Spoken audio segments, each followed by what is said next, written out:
Благодарам, председателка, кратко.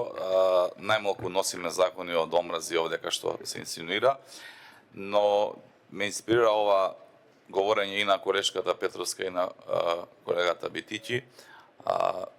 Мислам дека треба да одговорат затоа што биле дел од таа влада и затоа што биле дел од таа власт, како вакви лица, кои што ги спомена колегата Стојановски, кои што не носеле униформа, кои што не ги буделе во 2 часот навечер за интервенција, кои што не ја бранеле Република Македонија, туку напротив, биле високи функционери во Министерството за внатрешни работи и во безбедносно разузнавачки служби, кои што имале удобни канцеларии, удобни фотели, користеле огромни привилегии кои што им ги овозможувале тие позиции, дошле до можност да имаат првенствено стан, кој што го користат исто на име на државата, за да сега колегите од СДСМ ревносно се борат тие истите лица тој стан да го откупат по поволни услови.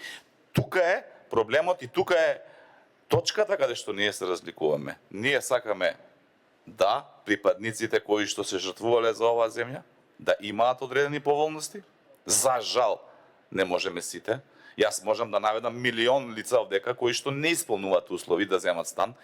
Вие наведовте еден кој што не исполнува, таков е животот, мора да има критериуми. Меѓутоа, овдека тоа не е спорно. Спорен е моментот како лица кои што уживале во привилегиите на власта добиле стан, изгоре на тоа, сега овдека некој ревносно се бори истите тие лица да добијат можност за откуп на тој стан. Тука е проблемот, колешка Петровска. Не во ова кое што вие го говорите. Благодарам.